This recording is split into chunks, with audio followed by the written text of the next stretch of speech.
Hey, how's it going, guys and gals? Welcome back for the latest episode of the Insider Gaming News. I'm back joined today by Captain Tutu and Drunk Canadian. Welcome, everybody. Welcome. What's up? So we got a ton of stuff to talk about today. I mean, my God, like this week it's just been super packed.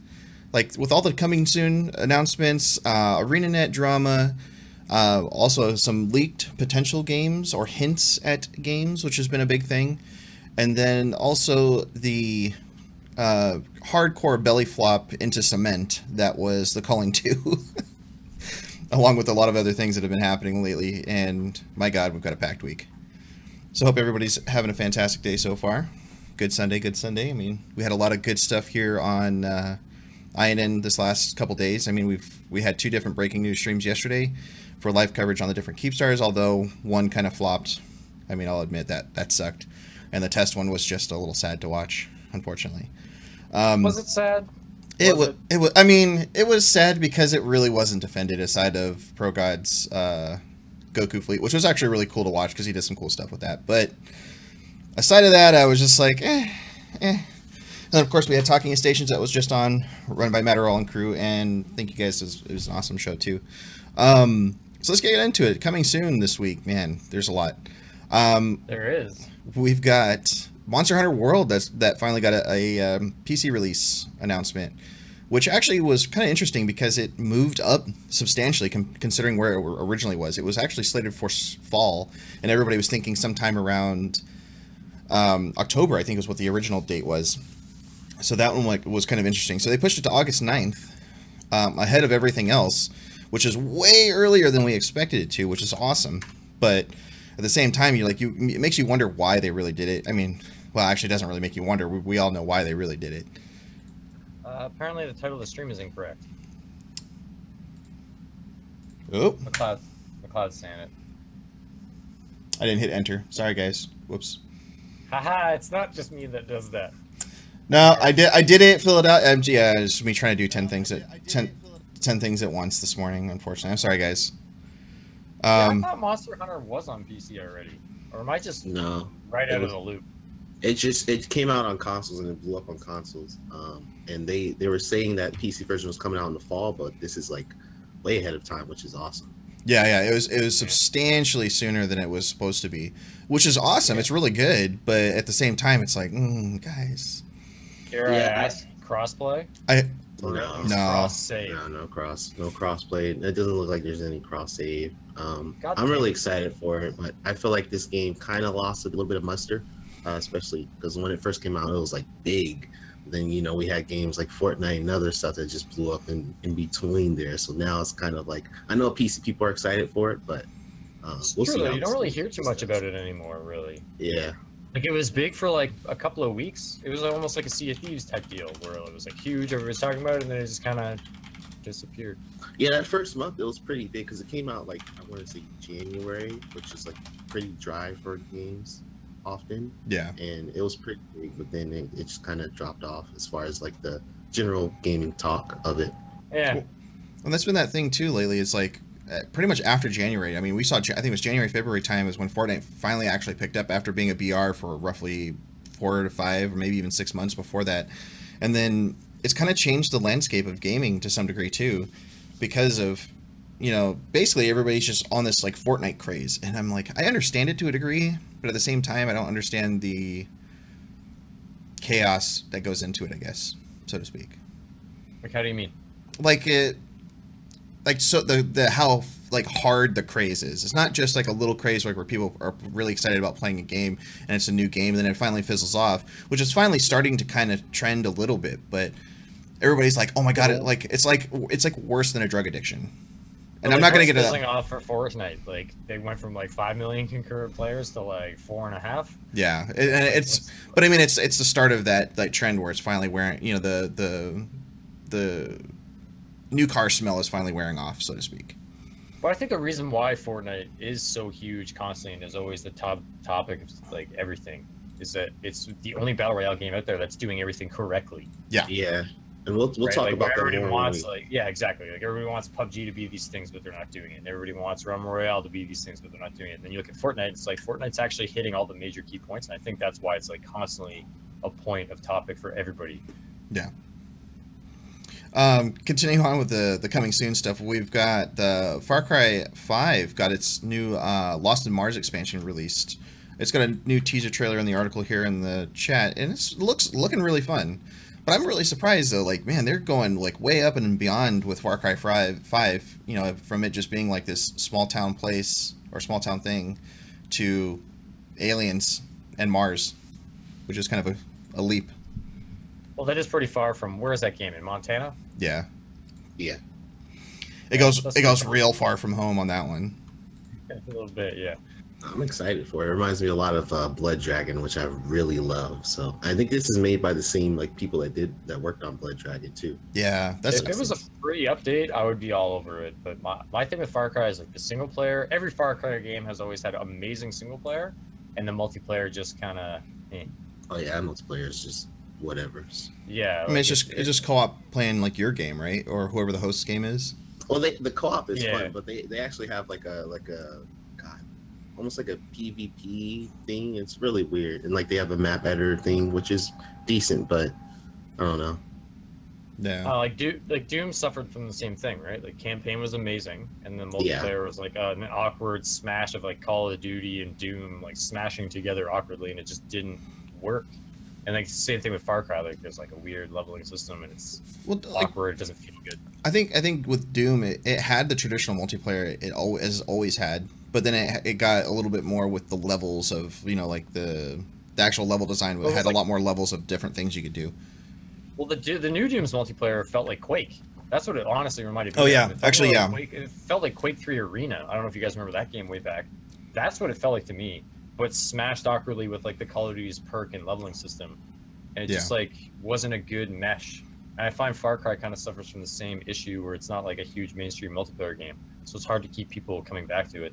Yeah, well, and plus a lot of things come back to this whole Fortnite craze too, because everybody's like, oh, I've got to rush and get these things. That need for loot grabbing is not there for this. That's why part of the reason why people don't come back for it too. Like. Same thing with Call of Duty. If there was a Steam skin marketplace, or I guess Far Cry's on Origin or something, right? That's on Uplay. Yeah, so it's probably through Steam still, yeah. Yeah. But if they had like a skin marketplace, boom, hackers and tons of players. Right. They also have that live event thing where like people got that crazy shovel launcher from. But that thing kind of sucks because other than the shovel launcher, there wasn't really much to like kind of make you want to go back and to do these events and to get stuff. Like there's like outfits and like weapon skins, but it's like, well, they do have different guns that come into circulation. You can only get them during event times, which that I thought was kind of cool. Yeah, you could do that single player, and it was like I think one of them was like explosive kills. There's another one where you're like running people over. By completing that, you would get something that was only available for that limited time, but once you had it forever. So if you missed out, it was like, oh shit. Yeah. Which was kind of smart, and that did have like obviously the influx like waves of players for every new event, but I find that even is dying off now. Yeah, because like now they don't have like new guns. Now they just have like weapon skins for guns you already have, pretty much. Yeah, like and the weapon selection in Far Cry 5 is not that well. In any Far Cry game, it's never been that diverse. I feel like if they were to start adding in some more new guns and like mixing it up, that would probably entice people to come back more so than the skins. Oh yeah, hell yeah. Yeah, I mean, like, yeah, guns or simple gunplay changes up a lot of the game too for some people too, and like how they approach or do things in that situation. So that's always a big thing too. Plus, New Game Plus is one of the things they've been talking about bringing out for a while, and I'm pretty sure they still haven't done it. But I know a lot of people are looking forward to that, just because Far Cry 5 is one of the first Far Cries in the series where it was very hard to 100% complete all the challenges on your first playthrough. And now that there's no New Game Plus yet, it's hard to go back and just like find random encounters to like complete some of your weapon challenges and stuff like that, because it's just there's not enough enemies, right? If you could New Game Plus and like redo all the outposts and like start over, it'd be a lot easier to actually 100% the game. Oh yeah, yeah. Another news too, we got Hearthstone, the Boomsday project got a release date, release date announced.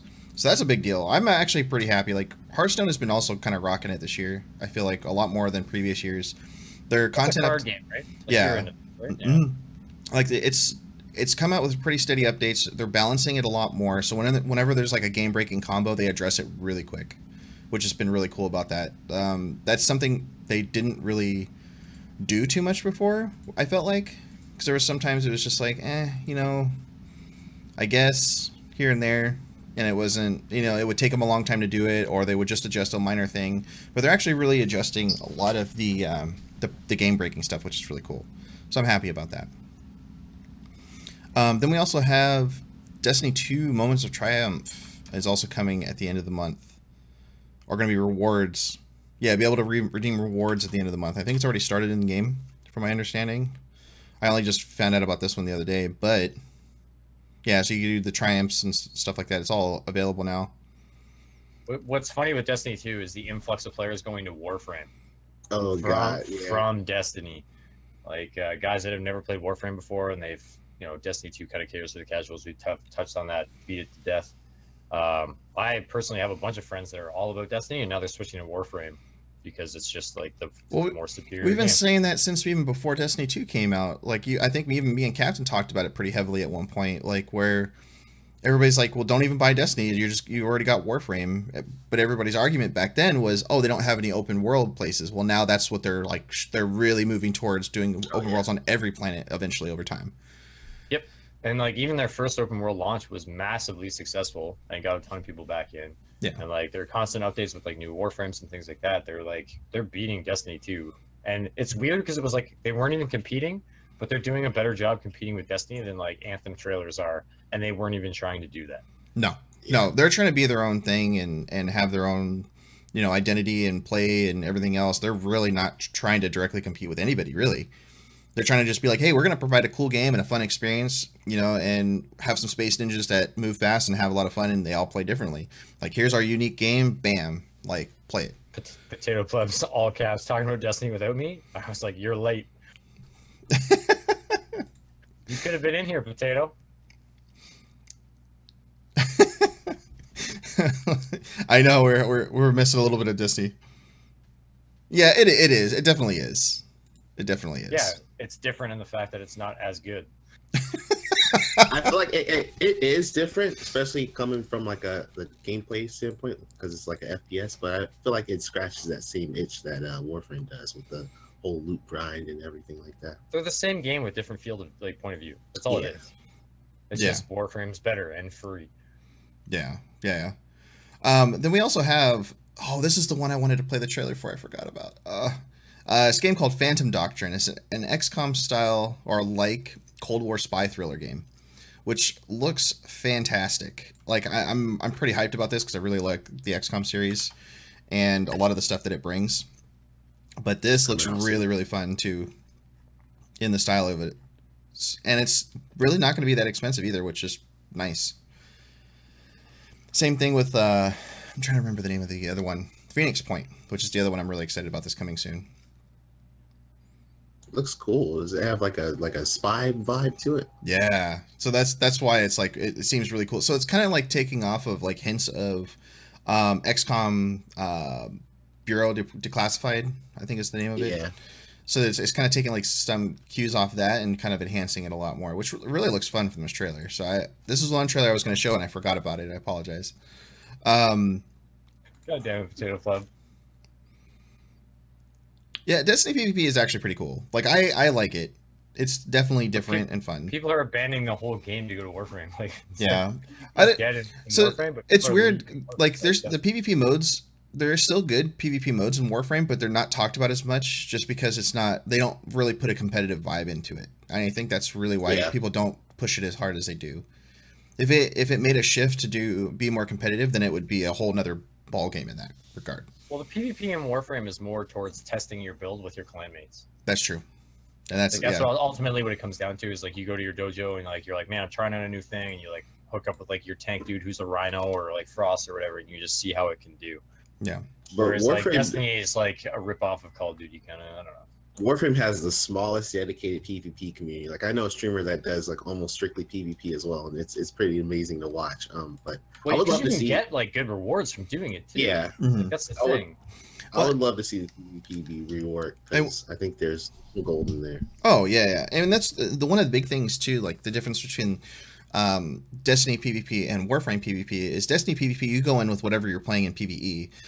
Warframe does not allow you to go in with just anything. Like you could go in your base weapons, but they don't have like all their upgrades or anything like that. You have to get PvP specific. Super overpowered. Oh, easy. Like people with Rivens and all this other stuff, like all the other big upgrades, like it would just be stupid broken. Like you wouldn't be able to compete with it because the game is like 10 times faster. But the Warframe PvP kind of lines up with the lore. Like all the other Tennos are all working together in the galaxy. Like so when you're PvPing, it literally is like sparring in a dojo. Like that's what it is because it fits in with the lore. Exactly. So like that's why I have no complaints, and I've never played Warframe and been like, man, I really wish I had some PvP right now. Yeah, so much PvE to do. Like PvP is the last thing on my mind. Well, no, yeah. At its current state, no, it's not. Well, it's not nearly as popular. I don't know. It's not as good. They're good in their own rights and their own styles of games, but Warframe is 5 times faster of a game by itself. Oh, so it needs a whole just move it alone. I mean, it's a whole nother level of balance too compared to Destiny PvP, where it's like kind of slow and clunky. In comparison, anyway. And the next news is we've got Darksiders 3. It's finally got a release date and collector's editions announced with the link here in chat, so you guys could check those out. Looks really cool, and it's got a female protagonist this time, which is kind of interesting too. Do you think the Battlefield community is going to shit on that? Who knows, man? Who knows? She looks badass too. I'm like every character they released in Darksiders, like they've all been really cool looking. Especially like the guy that was in the second one.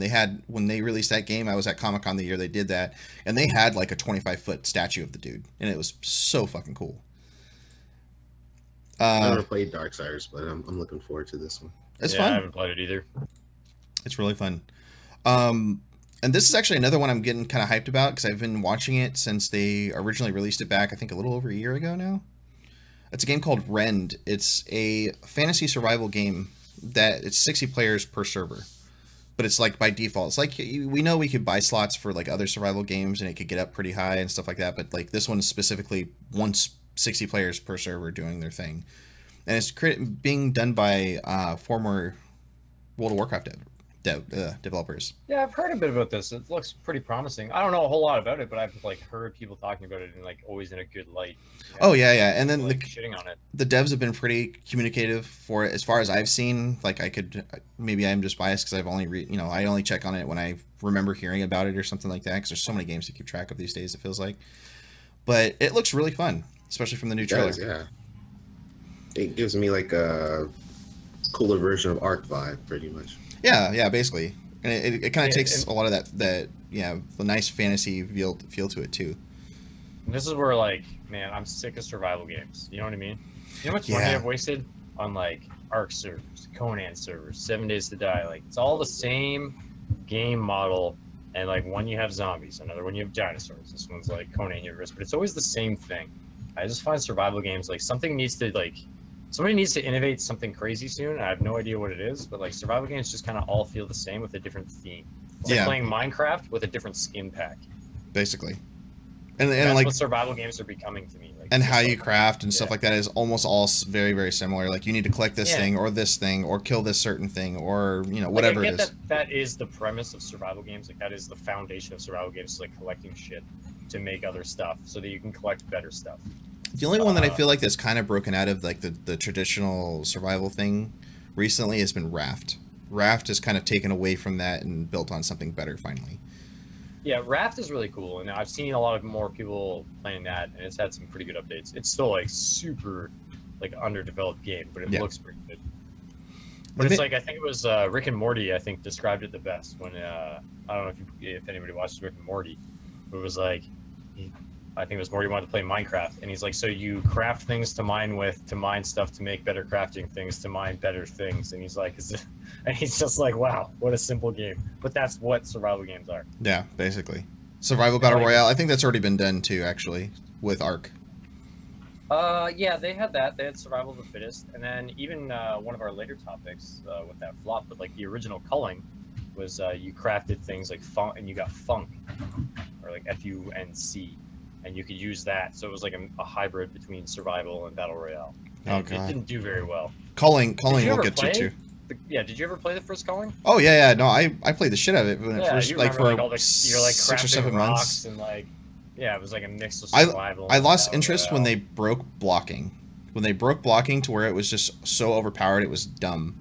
Yeah, I remember that. And then I was just like, that game that always killed me is I always ended up knocking out my own teammates. Like, yeah, because you get so you'd be like trying to punch. You guys would go try to take on one person and like tag team them, so you get rid of them quick, and then you would end up hurting your own teammate or hurting each other and killing each other off essentially. And it was kind of dumb. Yeah, that's usually what ended up happening. I was like, we'll definitely get to culling here. Yeah, like that's a later topic, but like just as an example, like of people are saying like survival battle royale, that's kind of already been done and it didn't work.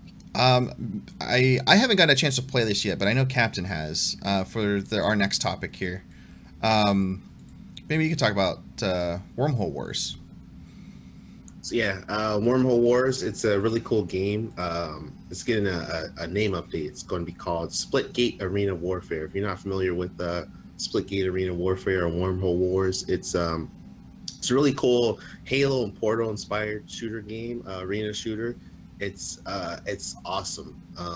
It really does feel a lot like Halo, especially like Halo 2, Halo 3, with the added bonus of you have these portals, like these portal guns, and you can shoot portals to kind of all over the place to get an advantage on your opponents and whatnot. It's really fun, really awesome.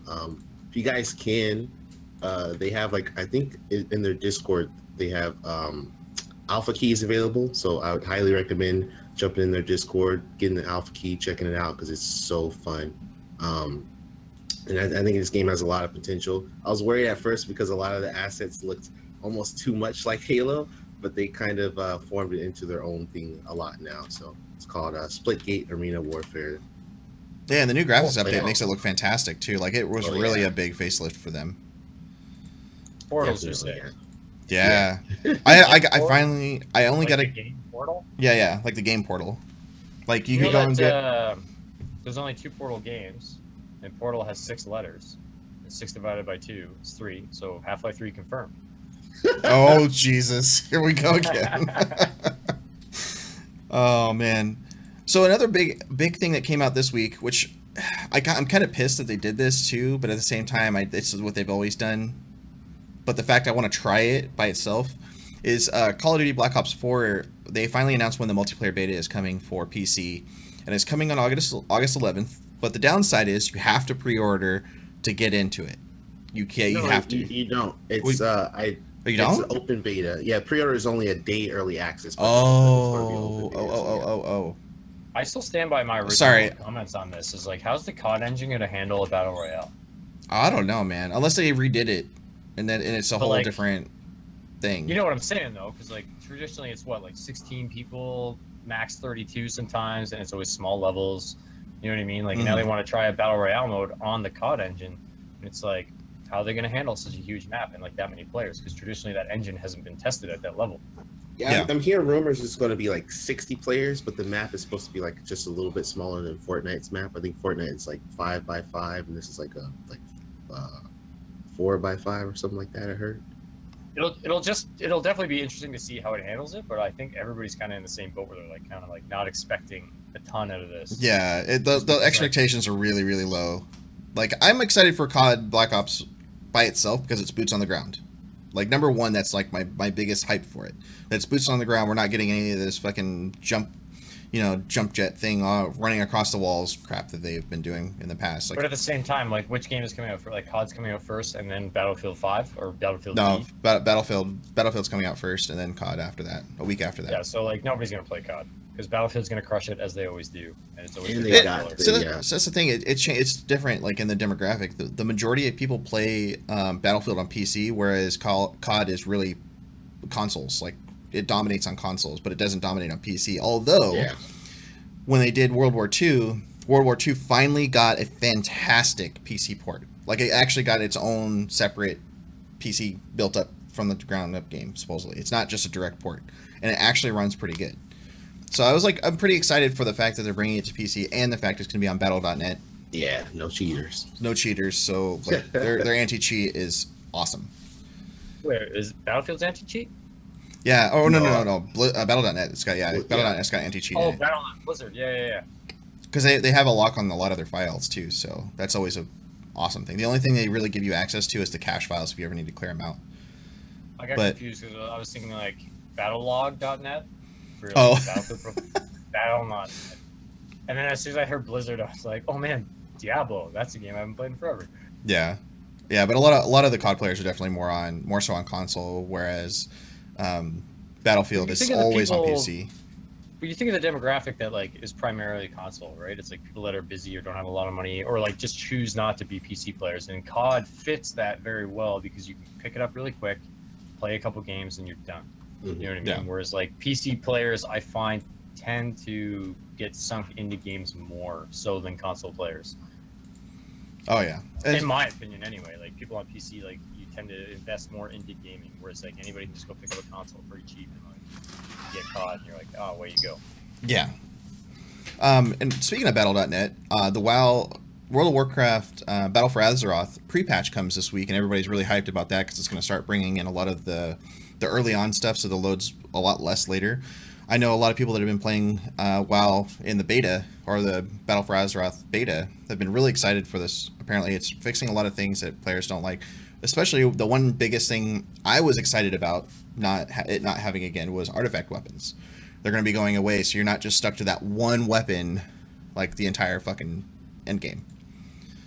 So as you know, I've been playing on and off since vanilla launch, and yeah, like artifact weapons, it was kind of cool at first, but when then you can't get or obtain any other looking weapon when you want to kind of like a different style for your character or something like that, it really kind of sucked in that regard.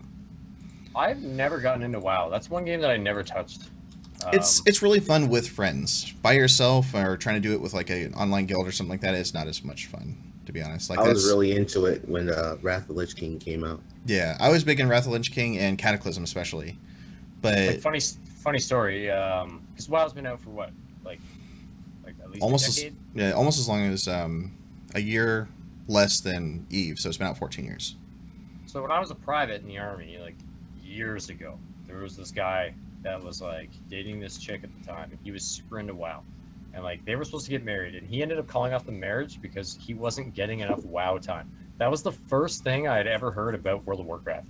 I was like, what is wrong with this game that people are like... I mean, if you didn't actually know this, like, I think we talked about it a little bit last week, is WoW has actually got the highest, like, divorce and breakup rate of any game that's ever existed.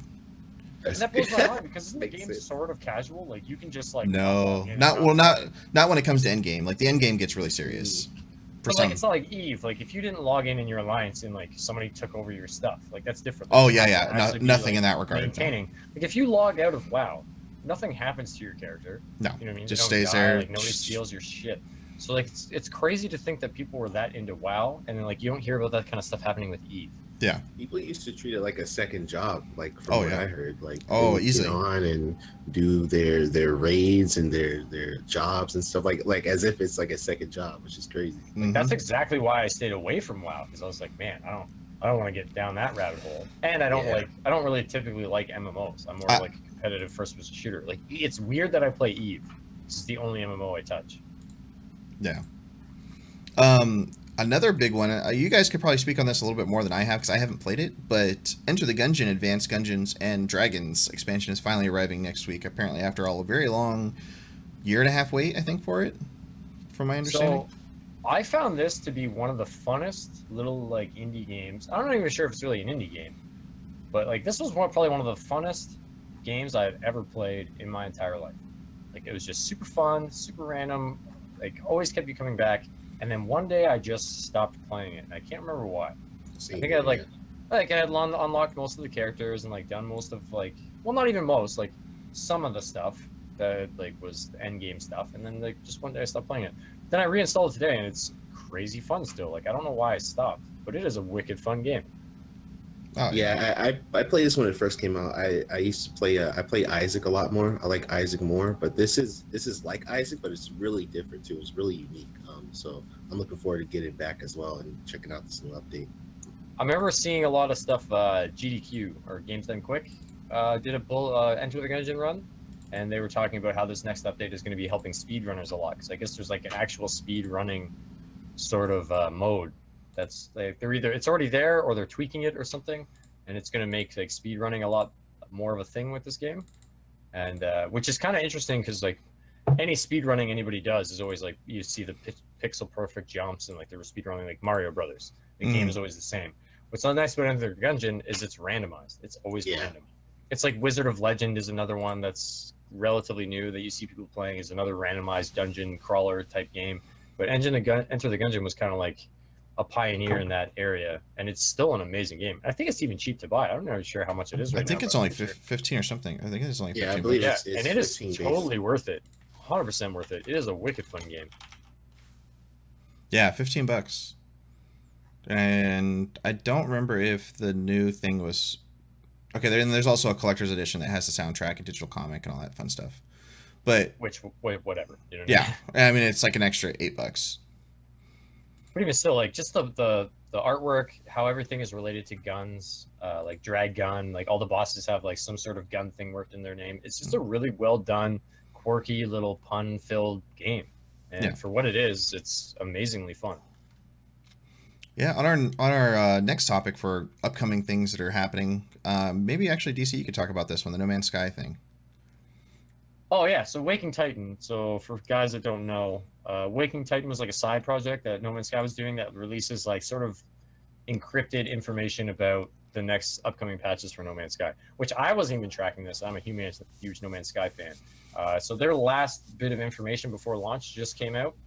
And I think the Reddit community is still sort of trying to decode exactly what it means, which I kind of like this style. Like, was it Hello Games, I think, is the people that make this?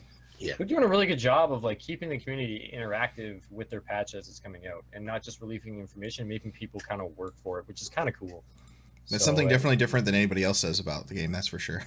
Yeah, there's like I think it's like a VR thing. I really need to look into it more, but I think I keep hearing that it's a VR thing, and like there's all kinds of like stuff you have to like solve and decrypt, and then you'll get like tidbits or like an audio clip, and it all relates to the upcoming patch notes and stuff like that. So they're not actually releasing anything solid until like closer to the date. And yeah, the Waking Titan stuff. So that's finally done. It's 2 weeks out, or actually almost 1 week out now. So 1 week Tuesday, No Man's Sky next will drop. So hopefully between now and then, Hello Games says something, because right now we're just going off all the rumors from Waking Titan. Oh, yeah. So it'll be pretty cool to see what they end up doing with it. I'm kind of excited about the multiplayer to try it, since I couldn't return it. Yeah. Well, Sean Murray's been on Inside Xbox twice now, and the only thing he's been saying is that it's going to completely change the game, and multiplayer, 100% interactive multiplayer is coming. So as far as a huge game-changing patch is concerned, he's released almost no information other than multiplayer. So who knows? Anything could happen. But as of Waking Titans patch notes and things like that, from what the Reddit community has figured out, is like they're looking at co-op freighters, possibly the Atlas AI is going to like kind of go haywire, and players might have to battle against the AI of the simulation. Spoiler alert, by the way, for anybody that hasn't beaten No Man's Sky. But yeah, it's there's an ending to it. Yeah, there's a whole story with Atlas Rises brought in a whole storyline to the whole thing. Oh wow. Yeah, and it's crazy. It's actually, I was super into it. I haven't gotten that much into a storyline since like Mass Effect. Nice. So Yeah. the other big hype for this week has been kind of crazy. There's been a new Borderlands teased image apparently, which has become a big thing. And I didn't realize this was actually a thing until somebody linked it, or actually Potato Pleb linked it to us. And it's Opportunity Awaits Pandora. So I linked the article here where it shows off a little bit about it. But man, if they do a new Borderlands soon, I'm going to be really excited about it. Are they alluding to what the timeline is on this one? I don't know. Because they kind of hop back and forth, right? With like Handsome Jack and like they jumped like historically, or I guess chronologically, they're kind of like hopping back and forth. I'm wondering where this one is going to be in the timeline, or if it's going to be a separate thing altogether. Yeah. If it's Pandora, it has to have some sort of interaction with what else has happened there, or it's pre-Pandora. And supposedly there's stuff at San Diego Comic-Con, which is also this coming week too. So that's going to be really crazy to find out what happens with that, basically. So, yeah, I'm fired up for Borderlands. Like that game is one of my favorites. And the fact that they're finally making another one. Yeah. Good. Oh yeah, and the other big like hints or game hints for this week has also been CD Projekt Red's CEO hints that there's another potential return to the Witcher series. Although it probably won't be called Witcher 4. It'll be something else in the universe. Which would be kind of cool to see. I'm excited either way. I mean, the Witcher series has always been really fun. Very great storyline, fun combat. Like I can never complain with them. I've been playing them on and off since the beginning, and I've always had a good time. I mean, I know Captain actually finally got to dig into it quite a bit too, for a while. Oh yeah, I like to call it the game that keeps on giving. Man, I don't know when I'll be able to beat it, but I really enjoy it. I like it a lot. I hear a lot of people are kind of rooting for Ciri to be the main character in the new game, so we'll see. That would be really cool. Yeah, it would be cool. So we've as every week happens, we've got our big news. Well, not necessarily news because everybody and their mama knows about it now. Is the Fortnite season 5 released, which finally gave us what it was. It's the Worlds Collide theme, which actually kind of was doing some cool stuff where they were teleporting stuff out of the game and putting it in real world places. Like the Durr Burger popped up in the desert in California. London had llamas popped all over the place. Like a bunch of different cities had just random stuff put in them from the game to kind of market it out and stuff like that, which is kind of cool. I have to give it to them though, like their marketing campaigns and stuff like that have been really fantastic for the game. But at the same time, it's like this, for me personally, I'm not as excited about this season's like theme and content as much as I was in the last one. That's just me personally, but I don't think I've ever been excited about any of the Fortnite stuff. Usually the only time I end up playing Fortnite is somebody else that I know is playing Fortnite and they want someone to play Fortnite with, so then I'll reinstall it just for that. Just because Battle Royale, I just have a sour taste in my mouth with Battle Royales. Yeah. I mean, it's its own thing. There's actually we have another article that started showing off some of the stuff that they put all over the world for it. So another big thing that Epic is doing, because outside of just the Fortnite stuff, but Fortnite is literally making so much money that Epic is giving an Unreal Marketplace creators a big raise. So they're actually going to be increasing profits up to 30%, I believe now. Oh no, keep 70% of the current selling price, which used to be only like 30% or 40% before, which is like a huge deal.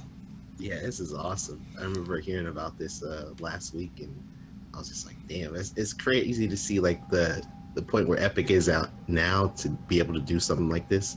It's awesome. Well, we kind of touched on like the pre-show before we started. Like again, well, we actually even said it in the show. Like Fortnite is doing everything right. Like they have ass tons of money. Mm-hmm. Everything they're doing is right, and people are just dumping money into that game. So like, it's kind of cool that they're giving back. Oh yeah. Oh, and I agree, Potato Pleb. I actually got to finally play some of the new Realm Royale yesterday. Actually, it's a lot better. And the new season passes, or battle pass, I should say, is pretty cool. This one actually kind of tickled me a little bit. I was laughing quite a bit. So what's the deal with this? So Ubisoft decides to go and finally they've been really hammering down on toxicity. Like if somebody gets reported, they literally check on it within 30 minutes or so. But like this has gone even a step further than that. Basically, if they say any like racial slurs or profanity in Rainbow Six Siege, you could instantly get banned and pulled out of that game. and the ban depends on the word you say. Some players have reported anywhere between 24 hours, a month, to 6 months, depending on the offense. Holy fuck. And how many times it's happened. Like, if you go and get, like, I think the first offense is a day, the second one's 2 weeks, then it goes up, and then it can even dramatically go change based on how it is. And I don't know who else has been saying it, but man, like, but the social media response to it has been phenomenal. I think this is incredible. So but this has been happening across the board with a lot of like competitive games, like even Counter-Strike's ESEA service. Like I think we talked about it last week. Like if you report somebody for this kind of stuff, like racial stuff, an admin will be in that game reviewing the logs, and it'll actually show up and start talking in the game within like 5-10 minutes. And like if that guy's guilty, he's gone in like minutes. Yeah. And that's good. I mean, toxicity really, like, as we talked about last week about toxicity and stuff in gaming, like, it's good that companies are finally, like, putting the hammer down and stopping players from being this toxic, because there's no reason for it. I mean, like, really. There's a big difference between, like, man, what the fuck? How did you miss that shot? Or whatever, to, like, getting racial and prejudice. Yeah. You know what I mean? Like, you can be, like, upset about something that happened in the game, but there's no reason to take it to that level. Exactly. You know what I mean? Yeah, there's no reason for that. But the social media response to it was fantastic. There, one guy was all, he's like, "Screw you guys! I got a ban for saying this. It was a derogatory word, but spelled another way in chat." And the guy, Rainbow Six Siege Twitter replies, "Good." Yeah. I was like, yes, do it. Well, it's like you see the same thing on Twitch when people like will put a donation up under the name of like Nick, and then the last name is Gurr. Yeah. I'd be like, "Oh, thanks for the donation from," and like, "Oh no." Yeah. Like, and then shit like that is just like obvious trolling to try and get people in shit. And then another one. People for like spelling things weird like that. Yeah, and then another one. There was another tweet here that was banning people for saying the N-word on an M-rated game. Glad to see you're focusing on real issues. And Rainbow Six Siege hit the nail on the head with the reply. Fighting against toxicity and cleaning up Siege environment is a very real and important issue, and they are spot on with that. That is something that I am so happy to see. Here's the thing. At the end of the day, like anybody of any age can pick up that game and play it. You know what I mean? Like when I log into Steam and I like want to look at an R-rated or an M-rated game, it doesn't know what age I am. Anybody can be playing that. Exactly. You know what I mean? So they should be focusing on cleaning up that community. And on top of that, there's no reason for that to be there. Like, is that really degrading your gaming experience if you can't be racist in a game? Yeah, it's like, how is that changing your real view on that? You know, it's just like, oh man, I can't play this game and be obnoxiously racist. I'm not going to play anymore. Well, join the less than 1% of players that agree with you and get the fuck out. Yeah, basically. I'm just like, nobody needs that kind of stuff in there. And going on to the same exact language and topic and toxicity, we also had we talked about a little bit last week about a couple of Twitch streamers who got banned from Twitch for being racist on stream. And now they're coming back and trying to defend their slurs, saying that language has evolved to be more accepting of this. No, culture has gone the opposite direction. We are more sensitive and more like, go play video games in the 50s if you want to be racist as fuck. You know what I mean? Yeah. It's just it's not the same, and he apologized. We're too sensitive, but yeah, I mean there's there's also no call for some of the stuff that goes on in these games. No, not at all. I mean, go ahead. Sorry. One common thing I keep seeing is like so many people are saying like, "Oh, freedom of speech. You guys are messing up freedom of speech," and it's like this has nothing to do with freedom of speech. Like these are privately owned companies that can set their own rules, their own regulations, and if you don't follow them, then you're screwed. You're shit out of luck. Well, we talked about it earlier, like with like Twitch bans and stuff. Like you're in Twitch's house. They own the house. They own all the cards. They have everything. You're a guest in their home. They don't like what you're saying. You're getting kicked the fuck out, and you actually have no rights to come back and be like, "No, you're violating my freedom of speech." No, dude, like it's a voluntary service that you stream and you participate on Twitch. If they don't want you because of your conduct, you have no fight to win that. Well, even then, it gets into that whole argument in particular with Twitch, because there's other streamers that are larger than this that have never have said stuff like this and never gotten a slap on their wrists. But then if you think about it, we're also in the middle of a paradigm shift where they're starting to crack down on it. Oh yeah, But then, you know what I mean? Like, if you look 5 years from now, I don't think it's going to matter what level of Twitch partner you are. If anything comes up, you're done. Yeah, yeah. Especially if it gets a bunch of negative publicity, because it's exactly too. Their publicity hits them too. Depends on your community, right? Like, if everybody in your channel loves you and you slip up and say something that maybe you shouldn't have, and nobody reports you, then you're not in the shit. You know what I mean? But if you're someone like, I don't know, like some of the big streamers, I don't want to name names, but like some of them have to have sub-only channel chat because other streamers, like other community streamers, don't like that guy, and they'll flood that channel and just like spam stuff and like auto report. Yeah, and that was one of we touched base on that a little bit last week too. There was like channels that are just that like harbor toxicity, and they'll host somebody, and it turns into this like cesspool of chat that comes in. And I've even seen streamers be like, hey, I don't want those kind of hosts if you're going to bring that kind of negativity in my community. Like, it just doesn't help me. No, and why would you? Especially if you're a small streamer. You know what I mean? Like, how are you going to deal with that kind of an influx of toxicity? You can't. You know what I mean? Yeah, like, I need a safe space. A ton of mods. Yeah, Yeah, I was like, I need a safe space for you to tolerate my intolerance. Well, there's a difference between being super toxic for no reason and going on slurs when slurs aren't needed. I mean, even then. That too, you can't make the argument that you need to be this like badass toxic character to get your views, because you look at somebody like Ninja, who's as PG as it gets, or Shroud, who harbors a hugely positive community, and like those guys are huge streamers. So you don't need to be negative or racist or like call out other people to be a good streamer. It's all about your content that you're providing. Exactly. But so continue on. So we're gonna get to this week's big I don't know, it's a relatively big topic for me because I was kind of pissed about this in the first place. But the culling 2, we touched a little bit base on it earlier, and I kind of laughed. Like during E3 week, like 2 days after E3, they announced, hey, there's going to be a culling 2 soon. They didn't say when. They didn't say why. They just said it's coming soon. And everybody's like, the fuck? You guys just abandoned the first game like 6 months ago. Or 5 months ago. Like, what the fuck are you guys doing? Taking a page out of Ubisoft's book, abandoning one game to make another. Well, he's definitely no stranger to profanity. I mean, I remember going back on the Ninja thing. I remember he was singing a song and it happened to have it, and he skipped over the word and kind of like mumbled it so it wasn't coming out clear.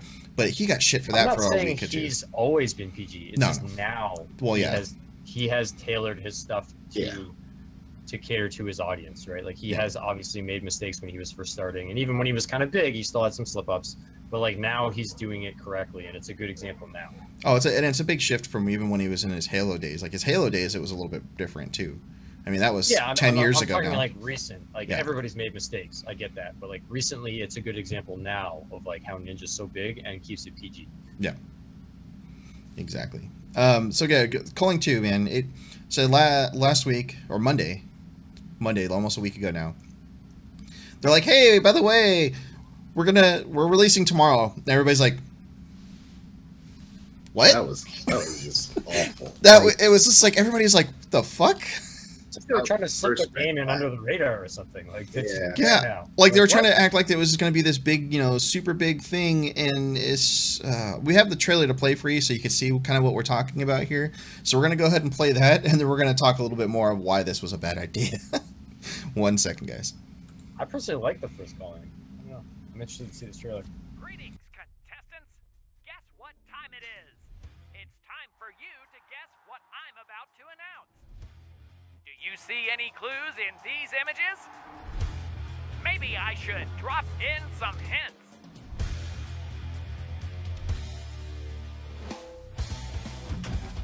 It's bigger than before. And deadlier than ever.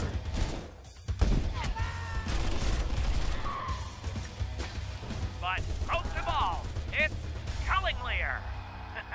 Did you sniff out all the clues? The Culling 2, coming to your screen ridiculously soon. Check out that date. So yeah, that was the Culling 2 trailer that released on Monday. It looked like I was watching something that was released on like Nintendo 64. Yeah. What the fuck was that? So yeah, like even the body movement, the modeling, like everything seemed like it was like super early, like H1Z1 mixed with PUBG, which is what GoldenEye. Yeah. Oh, and it was just terrible. Like the character dying model, like all like the animation, all that stuff was bad. And I'm just like, I saw that and I'm like, I have no hope for this. There's zero hope for this thing. Like they were trying to bank on the game show thing again, which was really stupid. I mean, well, okay, I take that back. It was funny the first time because they did it right and it was only first person. And like the combat, the whole game itself was way more unique than anything else that had come out in terms of Battle Royale. Yeah, like the first Culling was actually half decent. I played that for a while and it was funny. It was unique.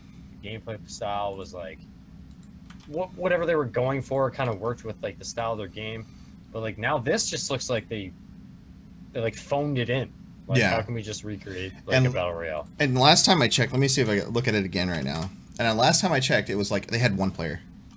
One player playing 29 minutes ago. The peak was 2 players for 24 hours. How much is this game?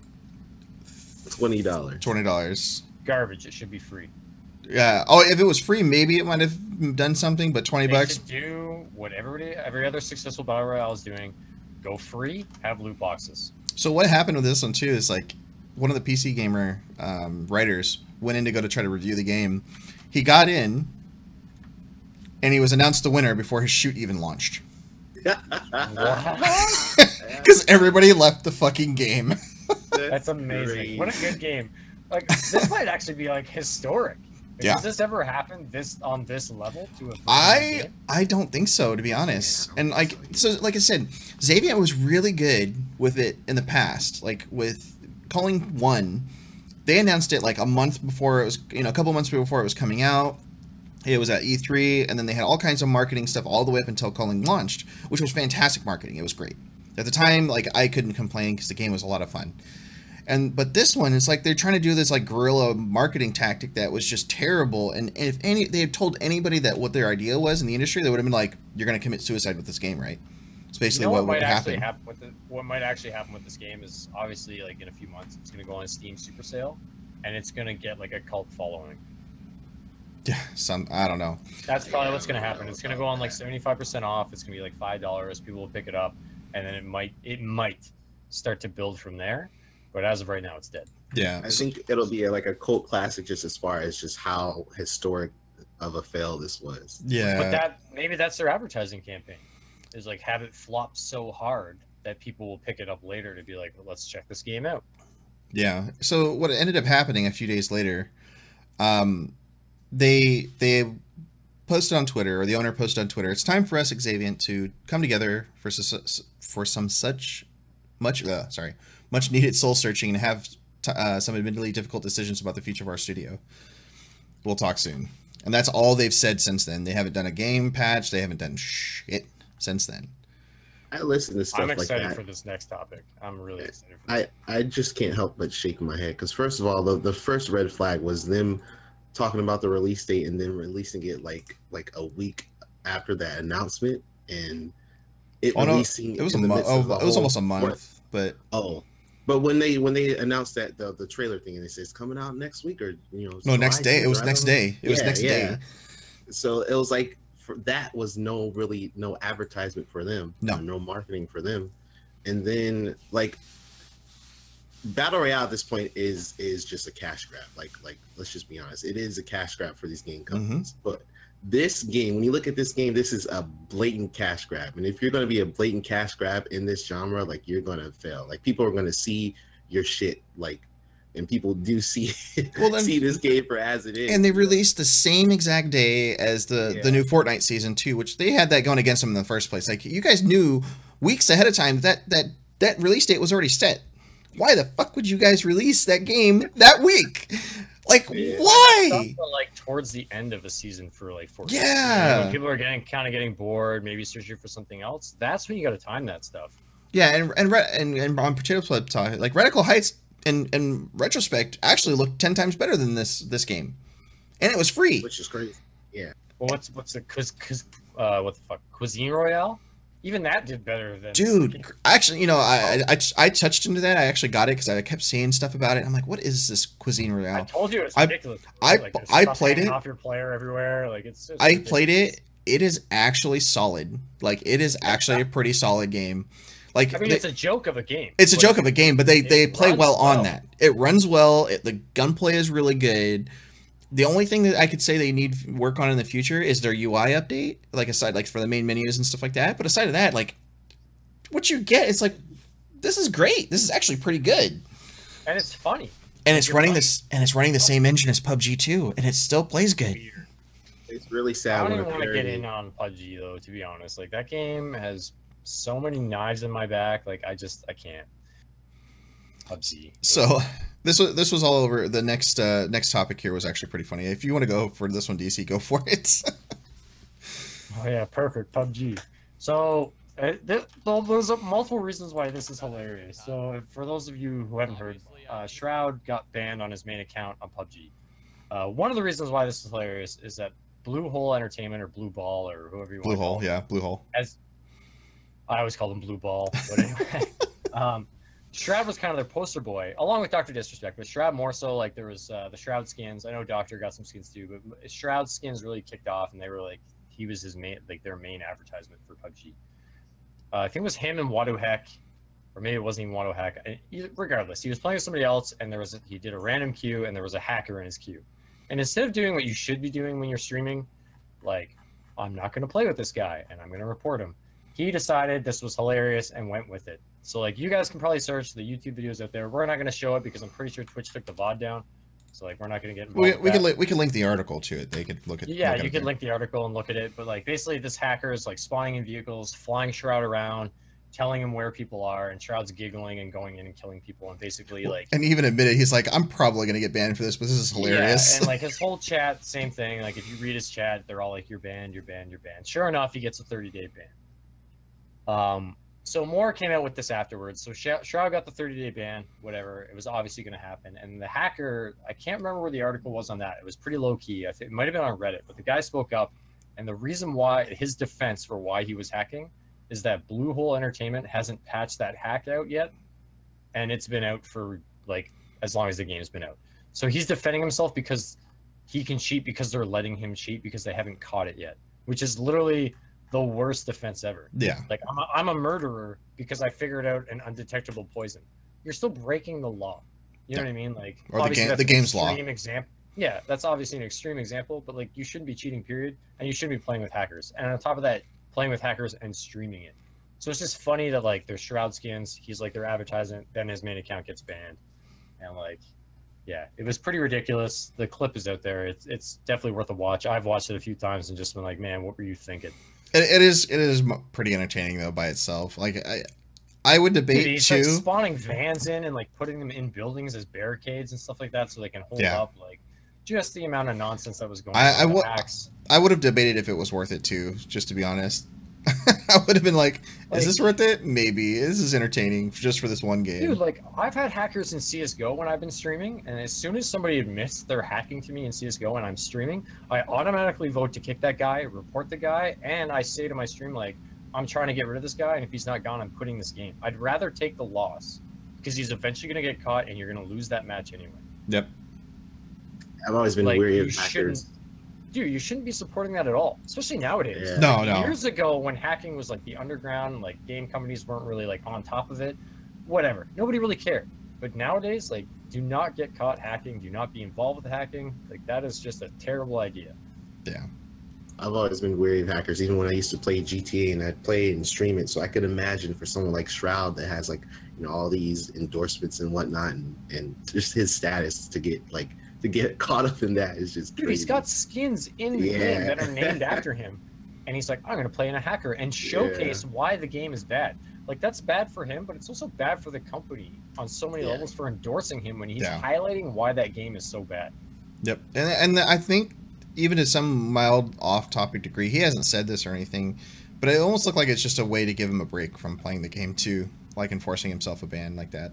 Well, he actually has said some stuff on his streams. Like, he's been playing a lot of... I don't know if you guys are really... I don't know how many people in chat, or, like, if you guys are tracking, like, watching Shroud. But he was part of Nothing's Old Guys Club for CSGO. But he hasn't been doing that either. Like, he's taking a break from, like, the competitive scene. But then he hopped into Rainbow Six Siege as soon as he got banned. Which is, like, highly competitive. Which is highly competitive. So it's weird because he, like, pulled out of CSGO, pulled out of PUBG, and now he's into Rainbow Six Siege. And, like, playing other random stuff. But he's openly admitted, like, yes, I'm banned, and, like, blah, blah, whatever. But Yeah, it's just weird. I don't know. Yeah, it's its own little weird thing. Yeah, like I love Shroud. Like Shroud's probably one of my favorite streamers on top of like Summit because they both foster very good communities. Mm-hmm. But, like this caught me off guard for Shroud because like I know he knows better. Yeah. That you shouldn't have been doing that on stream. Oh, now that I'm upset and he's not like my idol or anything, but like at the same time, from like a fellow streamer perspective, like dude, what are you doing? Yeah. Oh, easy. Like you're not too big to fail. You know what I mean? Nobody is. Exactly. I mean, and then there's been a lot of like really good examples of that, especially recently. Oh yeah, big time. Well, Potato says he's not doing the pro scene anymore. Well, he sort of is. He's doing like the minors. Well, he's like, doing. With the, well, he did the PUBG Invitational just this past week. And then with Old Guys Club, for CS:GO, that's like a minor league pro CS:GO team. But even that he's taking like a step back from. Yeah. So it's kind of interesting either way. So kind of, I guess, more or less our top story for today, which is kind of, it's been all over the internet this week, and a lot more so based on the industry stuff, more so than the event itself. I mean, the event itself was the catalyst for it. So we talked about last week the ArenaNet writers that got fired from ArenaNet for talking, I guess, down or, negatively responding to somebody as a part of their community, which happened to be a streamer, a community streamer for Guild Wars 2. And now it's basically sparked up all this stuff about why, like, how that's not acceptable on how Guild Wars did it. I mean, not to mention that Guild Wars or ArenaNet really handled this poorly, I think. Like, just the basis of everything. Some of the articles go through was interesting to say the least, especially on her end and how it came about. How they announced her firing was really wrong. I mean, all actions on all sides were pretty bad on this, and really, it's making the industry wake up and being like, guys, that's not okay. Like, these kind of things aren't cool, So it basically got up to this point where the independent, I can't remember the name of it, Independent Game Developers Association has called for studios to publish transparent and well understood guidelines for staff members with regards to social media use. Which is perfectly acceptable because, I mean, if you think of how many different devs, go online and have the world know that they're a developer, which is of course good advertisement for them, especially if the game's doing well or whatnot. But at the same time, they have to understand that they're representing a company too in any shape and form. But it is true. Like, I really think that they should make guidelines to monitor this. Like, if you're going to go out and publicly speak about it, for example, then don't make us look bad. So I kind of can touch on this from like a real world perspective because like with me being in the military and a lot of social media and stuff like that, right? We get briefings on how we're not supposed to have like stuff on Facebook associating to the military and things like that, right? And it seems like companies aren't like having sort of a media awareness safety brief for their employees, and they should be. You know what I mean? If that makes sense. Yeah. I mean, what you can and can't do, and like be aware that you're in the public eye, and like a lot of what you say reflects on the company. So like I know for us that's huge in the military because like anytime like an army guy gets in shit at the bar, like it's in a drunk fight, the news article isn't like so and so gets in a bar fight. It's army member gets in bar fight. You know what I mean? And like it's the same way in the gaming world now, and it's becoming more of a big issue because there's no policing of it either. Yeah, and every time anything gets out, it's always like this member of this studio, and it's like not even really focused on the member. It's that studio has an employee that did this. Yeah, and like they need to be kind of almost having like a public safety brief for their people, like, or a media safety brief. Like, okay, so if you're in charge of this, like just be careful of what you do because that comes back in the company, and your job does rely on that. Yeah. Oh, exactly. And then like even for the company, like the industry's late on like protecting these people because you have to protect them by training them in the first place. Exactly. And like especially in the gaming industry, it's not really a big thing. Like for medical, like for example, I work in a medical device field, and I can't ever say who I work for, but they actually have very, very strict guidelines. Like we can't talk to customers, we can't interact with them. If we ever get a direct question by it, we're supposed to immediately direct them to customer service, and you have to do it in a highly positive manner. Like you can't like. Aside of like protocol in place to protect you, exactly, and protect the company's image. It's not like you're like screwing people off on like not answering their questions, but like there's proper channels to politically or legally protect the company. Yeah, and exactly, and in this case, like my company they don't want me having anything to do with public image at all. in terms of the company. Like they want their people, you know, their social media and their customer service to handle all of that. So there's no way I can even, you know, talk about it, which is, I mean, aside of, you know, the fact that I can't, or I mention who I'm working for, but it's the same thing. So then we have her side of it, where she basically talks about how her employer was highly unprofessional in the way to doing it. Apparently, like, I mean, somebody brought it up to me that she's also the same person that was happy, apparently, that like Total Biscuit had passed away for some weird reason. This writer's already gotten kind of some negative feedback on some of these things. So some of it is, I guess. Well, you have to take it with a grain of salt. Yeah. It's the internet, right? Yeah. But I almost think like a better example of like this happening to somebody was I don't know if you guys remember Subnautica. Yeah. I can't remember the company that developed that. The guy that got fired for tweeting out some conservative views. It was the sound guy or something. One of the audio guys. Guy that developed the audio. He was like the head audio director, and he tweeted out some conservative political views. And it wasn't anything out of line either. It was just that was his political views. Which, again, you shouldn't be doing that when you're a representative of anything, because you're not speaking on just your behalf. Now people are going to look at you as an extension. Like the same thing goes back to Eve with CCP. Was it Falcon? With his like LGBT community thing. Yeah. There's like a bunch of people because he did it on his own personal Twitter account, but people automatically related that back to the company. Mm-hmm. You know what I mean? But this guy actually got fired, and he didn't really, technically, in my perspective, do anything wrong. He just was expressing his political views. Yeah. And then again, that's another thing where that company probably didn't be like, hey man, don't tweet about this. I can almost guarantee, because this is becoming more of an issue and it's like the forefront of like a paradigm shift, that this is becoming more of a thing. He probably wasn't pre-warned off about not doing that. Yeah, exactly. And that's bad when you don't know, and then all of a sudden you do it, and you're like, now I've lost my job because I didn't know I was supposed to not say anything about this certain topic or this certain thing or whatever it is. But the last sort of club's gaslighting. Oh, I know. It's like conservatism and mental disorder, not a political idea. Get out of here, potato. But this last one I linked is the highlight. The byline is also kind of deceiving, I guess. I mean, it is right, but what happened was they show off what the president of ArenaNet said, which in every way, shape, and form was not acceptable to begin with. He could have left the whole top portion out, said the bottom one with a couple extra words, and been fine, and it would have looked in a positive light. But he like basically he turned them into like enemies of the state, essentially, in this regard. And I was like, that's not cool, dude. Like it's like tarnishing them. You know, like, yeah, if you didn't agree with what they said, you could say, hey, their views and opinions didn't line up with ours, and that's something we don't like to do on social media, and that's it. But they go and they called it attacks on the community, which it wasn't really an attack. She was responding to one person that was trying to get some constructive criticism out of. Granted, he was doing it a little bit more aggressive than just that. Gone about it. Exactly. There were much better ways they could have gone about it. But it goes on in like what she's been talking about on her end, and she's calmed down a lot about it, which is good. But at the same time, like everything that went about it was just bad. And then that's where also it shows a tweet for the International Game Developers Association to actually like every company has a responsibility to provide clear, transparent social media guidelines to its teams. Game devs, here's a starting point. So here's the thing, though.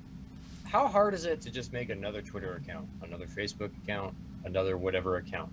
That's your own one. That's completely separate from whatever company, business, whatever you represent. Well, that she does. She actually was on her personal one, and they contacted her on her personal one. No, but like make it completely separate, because like people obviously knew that was her personal one from some company, right? Like Like personally, like I know my Facebook has nothing to do with the military whatsoever and has a different name. Mm-hmm. You know what I mean? Same with like my social media and stuff like that. None of that stuff is linked to my actual work or anything I actually do, and none of it can be traced back to me. So I could say whatever the fuck I want on there, and that account will get banned, but it has nothing to do with actually my life or anything else. Yeah. So like as a game developer, or if you work for a company, I don't know why people just don't do this. Like maybe it's more prevalent for me because we get briefings about it and it's more like forced down our throats. But like maybe companies should start doing that and be like, if you want to say anything personal or you want to be involved in the community in a different way, make a different account and just have it be completely separate and not traceable. Like that's not hard to do in this day and age. No, not at all. I mean, it's really not. But like I'm sure like the individual, obviously this doesn't take blame off the individual, but the blame is split, obviously. Oh, especially in this case. Providing guidelines. Yes, exactly. They should be giving guidelines, and Yeah. Yeah, and they're right. The individual, or sorry, go ahead. No, I was just gonna say I've been loosely following this story, and I think you guys said it perfectly in that there needs to be a level of professionalism, even from this lady and then from ArenaNet, and I think I think it needs to be made more clear about what you can do and what you can say and on your personal account and whatnot. I mean, I feel like you should be able to do and say what you believe in as long as it isn't too crazy, but have respect, be professional about it. And I think ultimately, like, this whole thing just blew up, and I think ultimately, like, it's gonna come down to a good place to where things are more clear about what to do, what to say, and this and that. So it's just unfortunate that these situations have to come up like this. This is not the one. Like other ones, like these are going to be the situations referred back to when companies start having their like social media briefs. You know what I mean? Like, it just sucks that these people had to be crucified to get to that point. Yeah, I mean, it's especially like important in this day and age, especially when they know social media runs everything. I mean, everything spreads like a wildfire within minutes because of social media. And especially stuff that's really, highly negative. It doesn't take long for it to spread because of that. So it's like, and two, we're also living in a time where internet pitchforks are giving far too much power. Oh, exactly. And then they talk about that in one of these articles that I actually linked, where the guys in Reddit says, well, basically, if we want anybody fired, we're just going to raise a pitchfork and have them fired because they brought a negative light to the company. And like that's also something that companies need to protect their employees from too.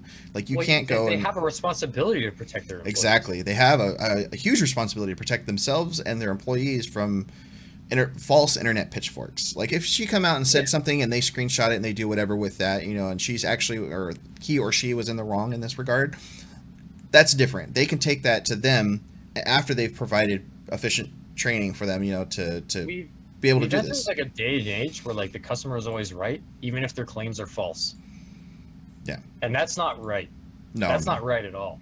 Like I don't think that this internet pitchfork thing is going to last much longer, because I think companies are just going to start like getting the hint and getting behind their employees and having guidelines and having like ways to protect them. Because as it stands right now, communities can just almost get anybody fired just because they don't like them. And that's not right. No, that's not right either at all. No, and you're right. Like the community should have some power if they're legitimately wronged. A company should listen to them. But it shouldn't be like, oh, well, there's too much negative publicity coming from the community, so we're just going to get rid of you because that's the easy solution.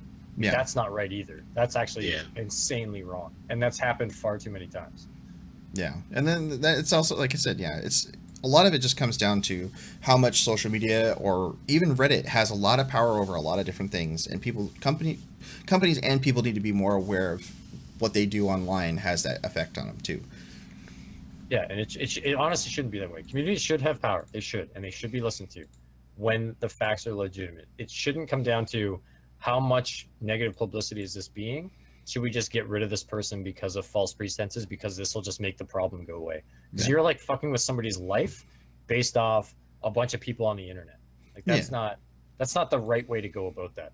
I mean, and you gotta think of it in a light too. Is it's not just somebody got fired. No, like they lost their income. Like that's a big deal this day and age. Like if you go, especially when you're trying to get another job, you go apply to another company. Oh, I got fired because of social media. They're gonna be like, yeah, we don't want you. Yeah, I mean, that's a huge effect on somebody, man. Exactly. And people on the internet don't think that far at all.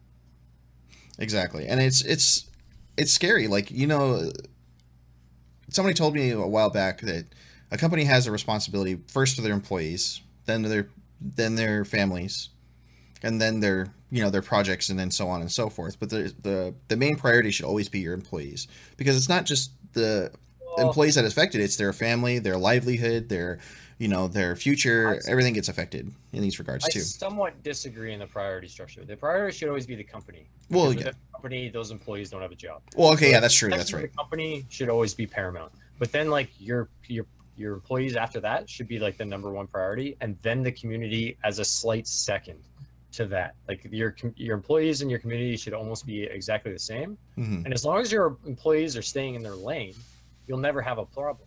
Yeah, exactly. Right? So if you start giving these social media briefs, your employees are going to stay in their lane, and then there's never an issue. And the only time this should ever be coming up is when somebody blatantly goes way left or right of their lane, and then the company has already covered their ass by briefing them, giving them the right resources to make sure they stay in their lane.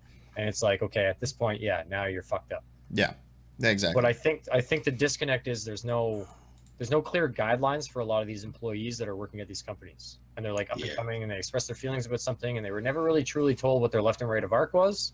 And then instead of a warning system, because of internet pitchforks, they're just released and gone and fired. Yeah, I mean, even in this case, like there could have been just reprimands instead of just straight up firing this person. They could have literally they could have literally been just like, hey, take a break from social media. We're gonna disagree with this. We're gonna publicly announce we're gonna disagree with this, and then you go about your business. Especially at the level where she says what she did. Like apparently this whole latest season of content in Guild Wars 2 was all headed by her, which is going to be a huge change in the company too. There's no warning system. Yeah. Like you step out of your bounds that you didn't even know there was a boundary line, and now you're just done. Gone. Yeah. And that's not fair either. There definitely should be. Fair. That's what I mean. Like there needs to be a balance. Like obviously employees need to stay in their lane, but at the same time you need to show them where those lanes are. Exactly. And then then you can still listen to your community. And then you have clear-cut guidelines of where you can protect your employees and where you can't. It's given how tone deaf ArenaNet was their first big game expansion for Guild Wars 2, it really shouldn't be a surprise that failing working with their own employees. Yeah, and that's what they were trying to improve that too on this latest season of content after Path of. What did she do? She talked down to a community member, community streamer for ArenaNet when he was asking questions. And it's not even that crazy of a thing. It was like he did it in mostly a professional manner, except for the part where he started mansplaining things, which was kind of offensive. I could understand, but it wasn't anything overly negative, really, other than her being like, "Hey, stop telling me how to do my fucking job as a woman," and that's really ultimately what got her fired was that comment. And honestly, I don't think that should have got her fired. That should have got her some remedial training at most to just be more aware of your community. Like, not fired. I don't think... Yeah, I really did just say mansplaining, because he literally did like a kind of like a mansplaining thing, like as if he was... I mean, the way he did it was by, Urban Dictionary was a version of mansplaining. I don't think what she did was wrong, or even what ArenaNet did was wrong. It's just the way that they both went about it. Yeah. That was completely wrong. Yeah. I mean, like I said, they didn't even have to fire her in this case. It could have been handled in like a million different ways, but they 100%, man. They could have done this so many different ways where she keeps her job, and not even a reprimand, just like remedial training on like how to deal with people talking to you like that or something like that. Because we touched on it last week. Like everybody on the internet, like even the big streamers, every once in a while you have a bad fucking day. You know what I mean? Like you could be the most polite, most PG person ever. And then one day you're just like, life's getting to you, the internet's getting to you, and you just have one slip up. And it seems like companies are so quick to just fire somebody when they've been like, never had an incident, and then one little slip up and they're gone. Yeah. And this was like, this all happened on the 4th of July when she was out with her family and stuff too, and drinking and everything else. So like, it was definitely not a good day to be on social media in the first place. Like, with anything else involved, but still, it's just, it's crazy.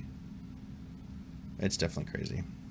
Apparently they want live grilling of meat on this show. Live grilling of meat. Oh, jeez. Any gaming show would be improved by grilling of steaks live. And maybe next time we'll get a little like GIF of it and put it near somewhere on the show. I could bring like a little like camping grill down here and grill up some steaks. You know what I mean? We have a couple other topics we could touch base on, but we're running way over time today. Because of how many, like the level of topics we've had is just insane. Freelancer, I saw what you wrote and I'm not going to allow it.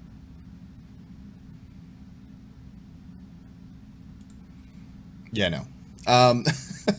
So another big highlight for this week, or this weekend, is GuardianCon is on its actual last day today.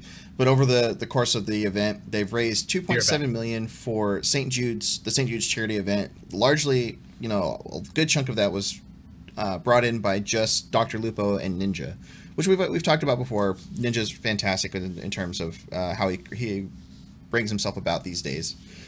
But it's a huge goal. Charity, especially St. Jude's, is definitely very important. I've donated to the St. Jude's quite a few times before in the past too. Yeah, this was incredible. I saw some of the streams. I think I saw Ninja. I saw what Warframe did. The streamer She Snaps, and To see so many people come together for this cause is just wonderful. Really cool. Wait, what is this? I didn't do that. Who did that? Somebody was watching the show and did it. I just saw a banned term now, which should be right, actually. I don't want to allow that either. Another big thing, too, was actually kind of cool, was Fallout 4 got a Silent Hill 2 horror mod called Claustrophobia. And I am not going to lie, I am very tempted to play this because, for one, I love Fallout 4.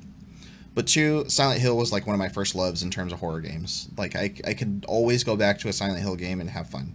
Especially Silent Hill 4, The Room, was one of my favorites, just because of the atmosphere on it. That was a game I could literally play back in the day, and I would play it in broad daylight with the windows open, and I would still get scared because that game was so fucking creepy. I never played a proper Silent Hill game, but I guess this kind of leads into our next article, which is something I was so excited for. And just went nowhere. Oh, yeah. Which one? Oh, PT? Yeah. So this one was actually really sad because I was looking forward to this so much. But Konami shuts down the PT for PC remake, which was it was basically a Silent Hill re-inspired game. And because it was so similar to Silent Hill, Konami shut it down. And I was really sad. But the highlight of this is, which it made me extremely happy about the whole thing, is the kid that made it was 17 years old. And he was looking to just make something out that he can just bring to the community because he wanted to give back. What happened is the company had asked him to stop. Jesus, cats, shut up. Sorry. He's like howling in the background. I'm like, dude, calm down. That's the greatest, man. He's just, yeah. So what happened is they wrote to him and said, hey, can you please take this down? And in response to it, they said, he agreed and he said, okay, no problem. They said, well, hey, would you like a job? We're going to offer you an internship to come and work for us because you did such a great job on this. Hey, dude. Yeah. Jesus, dude. Kick it out of your room, man. Well, it's in the... Anyway, You know so... what's funny about your cat? Like, sorry to interrupt for just a second. If your cat's bothering you while you're streaming, mine just sleeps on the dog bed behind me and is like the quietest cat ever. Like, you need to get a better cat. Yeah. Hey, he's usually okay, but he was like wrestling with the other cat right now. That's why he's all being a jerk. But yeah, I mean, it was really cool that they did something like this, you know, to actually try to like give him a future and everything. He's like, man, like they recognized his work was actually pretty cool. And what's really cool about this is a lot of internships like turn into jobs, especially in the gaming industry. So for him, like this is a big shot, you know, for a future, which is awesome. I'm like super excited for the kid for this. I was gonna say Konami finally doing something right. Yeah, Konami finally doing something that's actually good. You know, it was actually in a positive. What they could do that would be right would be like make an old school Metal Gear game. Oh man, I don't even know anymore. Like something like Sons of Liberty again, but like make something along those lines. Because remember when Metal Gear started to fall off when they started like getting way too anime with it. Yeah. And like everybody that loved Metal Gear was primarily like United States and stuff like that, right? Mm-hmm. Or like at least like the West Coast or Western civilization.